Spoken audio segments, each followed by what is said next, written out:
देवियों और पुरुषों, जब तक मनुष्य मंदिर में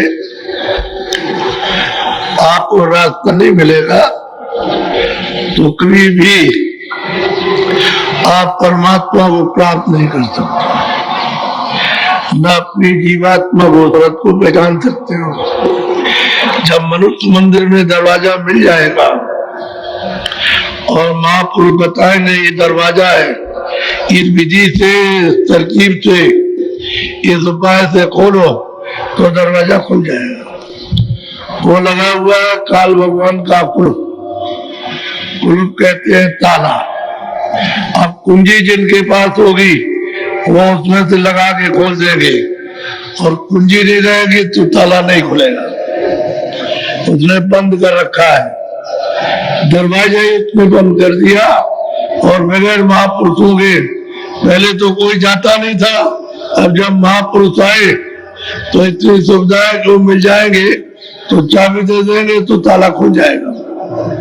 और महापुरुष नहीं मिलेंगे तो ताला लगा हुआ नहीं खोल सकते आप। और बार बार इंद्रियों के घाट पर आप भटकते रहो। ये 2 आंख है, 2 कान है, 2 नाक, 6, 1 मुख है और 7, और गुदार इंद्री, ये 9 दरवाजे। इसमें भटकते रहो आप। इसमें जिसमें मनुष्य शरीर में कुछ भी नहीं मिलेगा। जो चेतन जीवात्मा है वो तो इस शरीर के ऊपर बैठी है, शरीर के किसी भी अंग में नहीं है, न शरीर से किसी बाल के टुकड़े में, वो बिल्कुल अलग थलग किनारे पर बैठी है। अब उसका भेद सिर्फ महापुरुष ही जानते हो और नहीं। वो मिलेंगे तो आसमान का ताला तब खुलेगा, तो ताला खुलेगा तो तुम्हारी दृष्टि खुलेगी, कान खुलेंगे तो तुम देखोगे, और फिर तुम सुनोगे उसकी वाणी को, उसकी आवाज को, उसकी आसमानी वेदवाणी को तब सुनने को मिलेगी। ताला नहीं खुलेगा तो किसी का नहीं, उसने ताला लगा रखा, क्योंकि तुमने ऐसे मृतलोक में मनुष्य शरीर पाकर कर्म किए तो उसने ताला डाल दिया। कभी नहीं जा सकते आप। हमारा कर्जा दे दो, ये पाप और पुण्य, और जब इससे छुटकारा पा जाओ तो जाओ। हम तुमको मना नहीं करते, लेकिन ये तुमको दो। अब अगर आप जाओगे भी उधर तो हिसाब करता जारा लेगा कि तुम्हारे पास क्या है, तो देखेगा कि लदे हुए हो तुम कर्जे से, फौरन वापस लौटा देगा। वो तो सबका जारा रहता है, जिसके पास नहीं कुछ है उसका भी जारा, जिसके पास है उसका भी जारा, सबका जारा लेकर के जब नहीं कुछ मिलेगा पाप पुण्य तो होएगा, चल जाओ। और मिल गया तो फौरन एक ही आवाज में तो पहले चले जाओगे, पता नहीं कहाँ जाना होगा।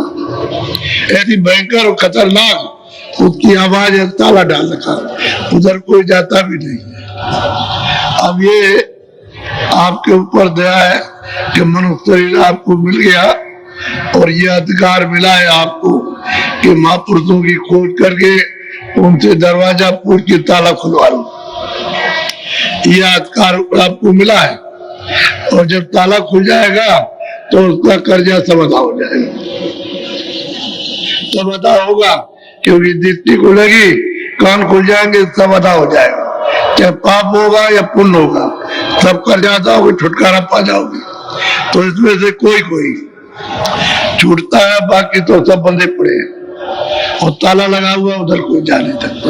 इधर 4 खाने हैं, अंडे पिंडे जो ताबर, और 84 लक्ष इसमें यूनिया है, अलग अलग बात की, उसमें जाके बंद कर देगा। और ज्यादा भारी आपने पाप कर्म किए होंगे तो नरकों में ले जाके, और वहां अनेक प्रकार के नरक हैं, अनगिनती, उनमें राजा डाल करके तरह तरह की बात की आपको यात्रा सजा देगा। और वहां तुम चिल्लाओगे, रोगे, और लाखों मील तक तुम्हारी आवाज जाएगी, तो कोई भी सुनने वाला बीच में नहीं है। तुम्हारी तरफ आंख भी नहीं करेगा कि भाई देखो उसको तकलीफ हो रही तो देखे किधर है, कौन चिल्ला रहा, वो भी नहीं। ऐसी जगह पहुंचाकर और इन जीवात्माओं पर बीमार पड़ती है, बेताता। और शरीर कौन सा रहता है? लिंग शरीर, लिंग शरीर रहता है। वो वहां ले जा करके बंद, तो जीवात्मा बंद है। मन भी साथ है, बुद्धि भी साथ है, और चित्त भी साथ है, और अहंकार भी है, और यही प्राण है जो आप में, ये सब साथ ही चले जाते हैं। फिर मार पड़ती है, फिर चिल्लाते हैं, फिर रोते चिल्लाते हैं। जो आंसुओं की धारा वो सदा बहती रहती है, सदा उस क्रिया में चिल्लाते रहते हो कि हम क्या करें। तो वहां बचने का नहीं, पूरी सजा भोग लो, तब उसके बाद वहां से 84 में डालेंगे। तब इस खानों में ले आएंगे पशु पक्षियों की और कीड़ों की, जल के जीवों की, उनकी इसमें डाल करके फिर वहां सब कर्जा वसूल करके तब जाके न मालूम कितने युगों के बाद, कितने सतयुग त्रेता द्वापर कलयुग बीत जाएंगे, तब छुटकारा होगा। तो फिर ये आपको मनुष्य शरीर मिलेगा कि हम तुमको इसमें अधिकार देते हैं, स्वतंत्र तुम जो चाहो तो करो। और फिर तुमने किसी से कुछ पूछा नहीं, फिर मनमानी अपने कर्म करने लगे और पाप और पुण्य किया, फिर चले गए, फिर नरकों में चले गए कितने लोगों के लिए। तो इस जीवात्मा का छुटकारा इसलिए नहीं होगा कि उसके देश के बोझे को हला दो, महात्माओं से समझ लो कि हमको पहले क्या करना, क्या नहीं करना। जब वो कहते हैं ये काम खराब है, बुरा काम इसको मत करो, अच्छे काम को करो, तो बुरे काम की सफाई हो जाए, तो मन बुद्धि चित्त तुम्हारा थोड़ा बहुत साफ हो, तो फिर कह दिया जाए अच्छा ये काम करो, तो इससे भी तुम्हारे अच्छे काम की सफाई हो जाए, जो अच्छा कर्म किया उसकी भी सफाई। तो दोनों से छुटकारा हो जाएगा, दोनों से भी, पाप से भी, तो जीवात्मा की रिहाई होगी, तब ये काल जाल से बचेगी।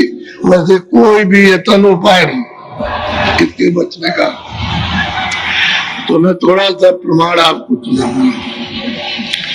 जब काशी जी में तुलसीदास जी महाराज पहुंच गए और उन्होंने चाहा कि लोगों को हम सत्य वस्तु का बोध कराए, इनको रास्ता दे, तो लोगों को बताया कि आओ हम तुमको रास्ता देंगे और रास्ता पाके चलो अपने घर में चलो।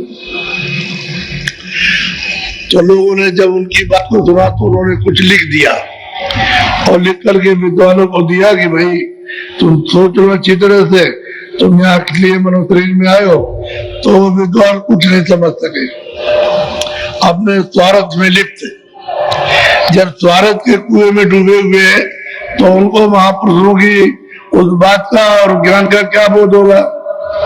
उन्होंने सोचा अरे मेरा तीरथ और व्रत और ये गंगा और जमुना, ये पूजा सब कुछ उठ जाएगी, कुछ भी नहीं रहेगा, तो हम खाएंगे पिएंगे कैसे। तो जितने भी काशी